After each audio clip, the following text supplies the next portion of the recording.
And then with Ja, he's a funny guy. He has a lot to say all the time, especially for a guy who rarely takes accountability. But you know what? That's for another day. What did Ja have to say on this occasion? Nothing of intelligent depth. It was really just his just running his mouth, and he's been running his mouth for a long time, and it's funny to run your mouth when you're on the bench. You feel like you get the same joy right now? Do we use the same thing? No. All this is that nobody disagreed with him. Not the media, not former players, not even Ja's own teammates came to his defense. What Klay did to Ja that night went beyond trash talk. It was a public execution of a young star's reputation. By the time Klay finished talking, he had said things about Ja that simply cannot be taken back. Here's what makes the whole situation even wilder, though. Ja wasn't even playing that night. He was sitting on the bench in street clothes, nursing yet another injury. And somehow, he still managed to start beef with one of the most respected champions in NBA history. What exactly happened between these two? Why did Klay choose this moment to destroy Ja in front of everyone? And most importantly, was Klay actually right about everything he said? November 22nd was supposed to be a normal game between the Memphis Grizzlies and the Dallas Mavericks. Ja had picked up a calf injury about a week earlier against Cleveland and couldn't play, so he sat on the bench wearing a sweatsuit just watching the game like everybody else. That should have been the end of the story, because when your team is playing and you're hurt, you sit there and support your guys. The Grizzlies won the game, 102-96, which was a solid victory against a good Dallas team that required no drama whatsoever. Everyone should have been heading to the locker room after the final buzzer. Ja Morant had other plans though, and what happened next would set off a chain reaction that changed how the entire league views him. Still wearing his street clothes, still not having played a single minute, Ja walked onto the court and got directly into Klay Thompson's face. He pointed at him, talked trash, and got heated enough that security literally had to come onto the court and separate them. A guy who didn't even suit up was starting problems with a four-time champion. Ja still wasn't done after that confrontation either. His teammate Cam Spencer was doing a post-game interview courtside, just answering questions like normal, when Ja walked right up to the microphone and interrupted the whole thing. He started hyping up Cam's shooting while taking shots at Klay's performance. The problem with that trash talk was the actual numbers from that game, because Cam Spencer had 3 threes, while Klay Thompson had 6. Klay literally doubled Cam's three-point makes that night, which meant Ja was talking trash about shooting to a guy who just outshot the player Ja was trying to hype up, all while wearing a sweatsuit because he couldn't even. We all want to see him out there and do his best, but he's just been letting a lot of other stuff get in the way of that. We need that in the NBA. We need our best players to be out there, and when you're a star, it comes with a great responsibility. I hate to see that. Klay walked into that post-game press conference and chose absolute destruction. He sat down in front of those microphones and systematically took apart everything Ja represents, doing it all with the calm confidence of a man who has 4 championship rings sitting at home. His opening statement called Ja a funny guy, but not funny in a good way. Klay pointed out that Ja has a lot to say all the time, especially for a guy who rarely takes accountability. That wasn't basketball criticism. That was a character assassination, because Klay was talking about who Ja is as a person rather than how he plays the game, and that was just the warm-up. Klay continued by saying there was nothing of intelligent depth in what Ja was saying, that it was really just running his mouth, and that Ja has been running his mouth for a long time. A future Hall of Famer was telling the world that a young star has nothing smart to contribute, that everything coming out of his mouth is just noise. That goes beyond trash talk into pure dismissal. Like Klay was saying, Ja isn't even worth taking seriously. The kill shot came next, and it's the line that everyone is still talking about weeks later. Klay looked right into that camera and said, "It's funny to run your mouth when you're on the bench." He paused for a moment, then added that it's kind of the story of Ja's career so far, just leaving us wanting more. 5 words that completely summarize everything wrong with Ja's trajectory. All the potential, all the highlights, all the hype, and somehow it's still not enough. The basketball world keeps waiting for the real Ja to show up, and Klay just said out loud what everyone has been thinking privately.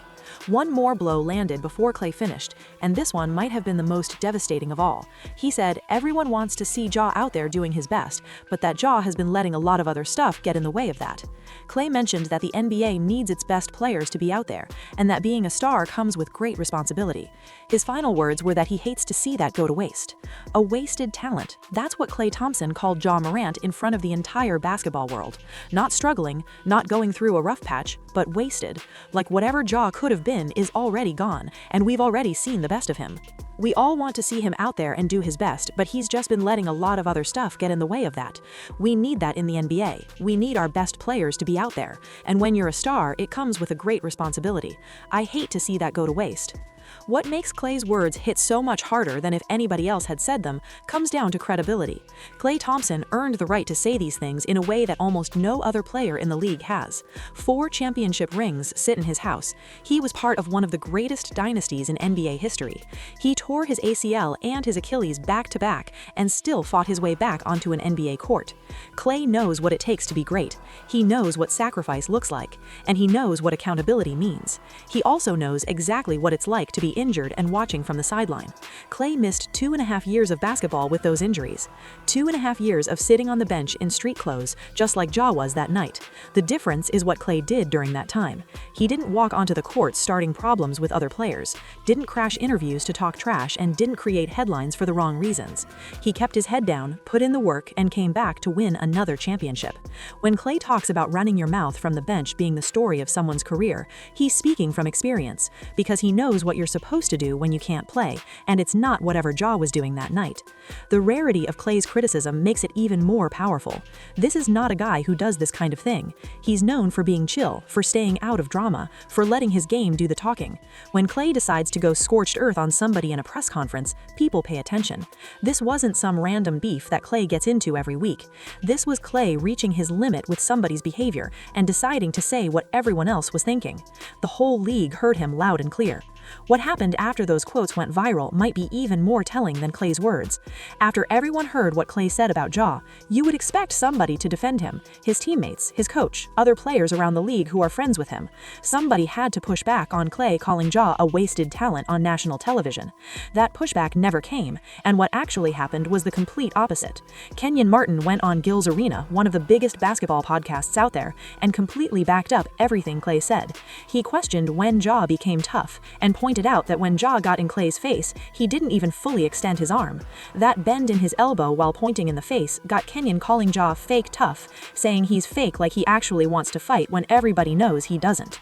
I just want to know when, like, Ja became tough. If you really won't smoke with him, right? Why you don't extend your arm all the way? Why you got the bend in the elbow to point in the face? You fake tough and you fake like you won't smoke with the dude. Chandler Parsons came out with his own comments too, saying that if you're not on the floor backing it up, if you're in the team jumpsuit, you need to be quiet and cheer on your team. Former players, NBA legends, guys who have been in those locker rooms and know the culture, all of them agreeing with Klay, and all of them piling on Ja. The silence from Ja's corner was deafening, because no teammate said Klay was wrong. No coach defended his player and no friends in the league spoke up for him. If you're not on the floor backing it up, if you're in the team jumpsuit, be quiet and cheer on your team. When the entire basketball world agrees with the guy who just destroyed you on national television, that reveals something about the situation. What Klay said wasn't just his opinion, it was the consensus. Everybody was thinking it. Klay just had the rings and the reputation to actually say it out loud. And this is where the whole thing gets really uncomfortable, because the worst part about what Klay said isn't that it was mean or disrespectful. The worst part is that every single word of it gets backed up by the actual numbers. The statistics prove that Klay Thompson was right about Ja. The most basic evidence is this: the Memphis Grizzlies are literally a better team when Ja doesn't play. When Ja went down with that calf injury, Memphis went 7-3 in the 10 games he missed before that injury. When Ja was playing, they started the season 4-10, with the team struggling and looking lost. Jay gets hurt and suddenly they start winning games. The basketball itself looks completely different when Ja sits on the bench too. When Ja plays, the Grizzlies make the fewest passes per possession of any team in the entire NBA, ranking dead last at 30th out of 30. The ball completely stops moving when Ja has it. When Ja sits down though, that same team suddenly makes the third most passes per possession in the whole league. Same roster, same coach, same system, minus one player, and they transform into a completely different offense. Ball usage tells an even worse story. Out of every player in the league who averages at least 70 touches per game, Jay holds the ball the second longest per touch, with only James Harden holding it longer. At least Harden has an excuse because he's trying to make sure Oklahoma City doesn't get that #1 pick. Jay is just holding the ball while his teammates stand around waiting for something to happen. All that ball holding produces almost nothing. The Grizzlies score less than 1 point per Ja touch, which ranks dead last among all high-usage players in the NBA. Not bottom 5, not bottom 10, but dead last. He holds the ball the longest, he dribbles the most, and he produces the least. When Klay said Ja's career has been leaving us wanting more, he was stating what the statistics clearly show. Jay has all this talent, all this athleticism, all this potential, and somehow when you add it all up, the results just aren't there, because the team is actually better without him. December 12 against the Utah Jazz was supposed to be Ja's redemption moment after all this drama. This was his chance to prove Klay wrong and show everybody that he's still that guy. He bought 250 tickets for fans to come watch his return because he wanted the building packed with his supporters and that energy behind him when he stepped back on the court. The box score looks solid at first glance, with 21 points and 10 assists for a double-double in just 25 minutes of action on his first game back from injury.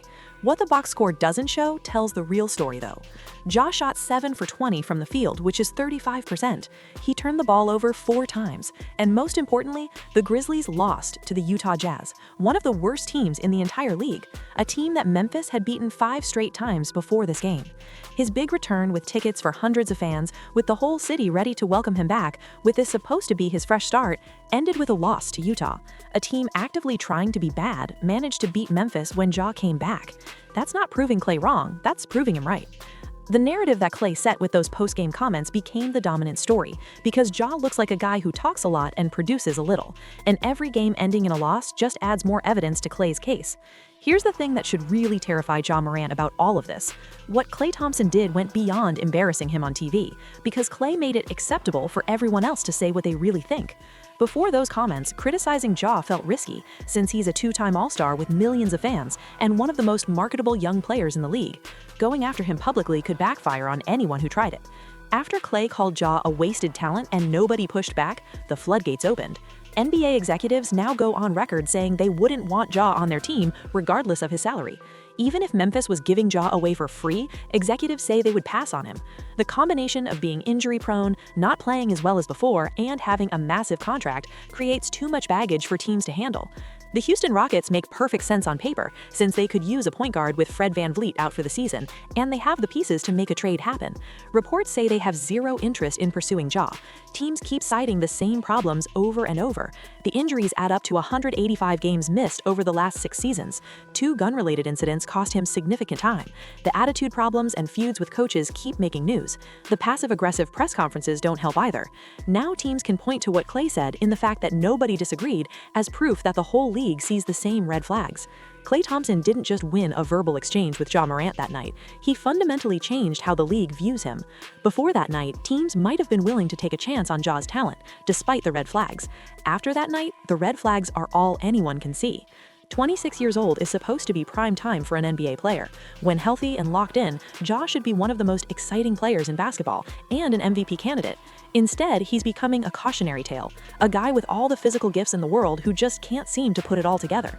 The comparison floating around league circles now should keep Ja up at night, because people are starting to mention Ben Simmons, another incredibly talented player who let other stuff get in the way, who had all the tools to be great but somehow never figured it out, who went from being a franchise cornerstone to being a guy teams couldn't give away. We're not there yet with Ja, but we're closer than anyone wants to admit, and every day that passes pushes him further down that path. Klay Thompson did something that night that nobody else in the league had the credibility to do. He said out loud what everyone was whispering in private. He took all the doubts and concerns about Ja Morant and put them on national television for the whole world to hear. In doing that, he might have changed the trajectory of Ja's entire career. Whether Klay went too far isn't really the question anymore. What matters now is whether Ja can prove him wrong. Everything happening in Memphis right now proves Klay right, because the team plays better without their franchise player. The league doesn't want him, and his trade value keeps dropping in real time. Klay Thompson called Ja a wasted talent, and until Ja does something to change that narrative, those words are going to follow him everywhere he goes. Let me know in the comments what you think about all of this. Was Klay out of line for saying what he said, or did Ja bring this on himself? And do you think Ja can actually turn things around, or is Klay's prediction about his career going to come true? If you want to see the full breakdown of everything wrong with the Ja situation in Memphis, I did a deep dive on that too, and I'll leave it on the end screen. I'll catch you there.